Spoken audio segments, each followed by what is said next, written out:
Hi friends, welcome back to my channel. So இன்னைக்கான வீடியோல ஒரு சூப்பரான இன்ட்ரஸ்டிங் வீடியோ தான் பார்க்க போறோம். ஸோ யாரை பற்றி பார்க்க போறோம்னு பார்த்தீங்கன்னா கர்ம வீரர் காமராஜர் பற்றி தான் பார்க்க போகிறோம். ஸோ வீடியோக்கு போக முன்னாடி நம்மளுடைய சேனலை சப்ஸ்கிரைப் பண்ணாதவங்க ப்ளீஸ் சப்ஸ்கிரைப் பண்ணிக்கோங்க. அப்போ தான் நான் போடுற வீடியோஸ் உங்களை வந்து சேரும். வாங்க வீடியோக்குள்ள போகலாம்.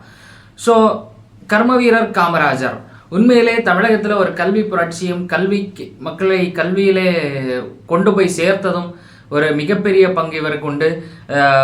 இந்த வேலைகள் செஞ்சுட்டு இருந்தவங்க, வயலில் நின்றவங்க, வேறு வேலைகளுக்கு போயிட்டு இருந்த குழந்தை தொழிலாளர்கள் எல்லாத்தையும் கூட்டி அவர்களுக்கு இலவச கல்வி கொடுத்து மதிய உணவு திட்டம் கொடுத்து எல்லா பிள்ளைங்களையும் கல்விக்கு கொண்டு வந்தது இந்த மிகப்பெரிய மாமனிதர் கர்ம வீரர் காமராஜர்.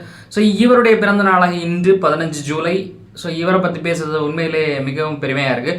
அண்ட் அதையும் தாண்டி இவருடைய ஸ்டார்டிங் ஸ்டேஜ் பார்த்தீங்கன்னா 15 ஜூலை 1903 வருஷம் விருதுநகர் மாவட்டத்தில் வந்து பிறக்கிறாரு. அண்ட் இவருடைய இறப்பு பார்த்தீங்கன்னா 2 அக்டோபர் 1975 இவருடைய 72வது வயதில் வந்து இயற்கை எழுதுறாரு.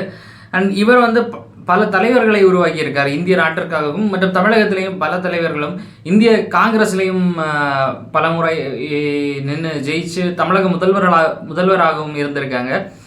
அண்டு இவர் செஞ்ச முதல் முக்கியமான விஷயம் என்னன்னு பார்த்தீங்கன்னா கல்வி தான். தமிழகத்தில் கல்வி புரட்சியை கொண்டு வந்து எல்லா மக்களும் கல்வி போய் சேரணும், அப்போது தான் ஒரு நாடு ஒரு இடம் முன்னேறும்னு சொல்லி கல்வியை முதல் இதாக திணிச்சார்.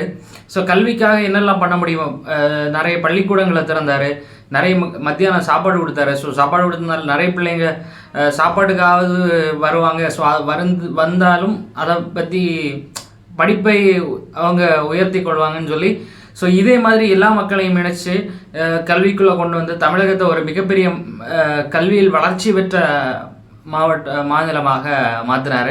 ஸோ உண்மையிலே மிகப்பெரிய ஒரு கல்வி மாற்றத்தை கொண்டு வந்து மிகப்பெரிய தலைவராகவும் நிறைய டேம்ஸு நிறைய விஷயங்கள் இன்ஃப்ராஸ்ட்ரக்சர்ஸில் நிறைய கொண்டு வந்திருக்காரு. ஸோ இவருக்கு 1976 வருஷம் இவருக்கு இந்திய அரசால் பாரத் ரத்னா வழங்கப்படுது, இந்தியாவிலேயே ஒரு மிக உயரிய விருது. அண்டு இவரை பற்றி உங்களுக்கு தெரிஞ்ச கருத்துக்களை கமெண்ட்ஸில் சொல்லுங்கள். ஸோ நாளைக்கு இன்னொரு வீடியோவில் சந்திக்கிறேன். Until bye from JS Janin. Thank you, bye.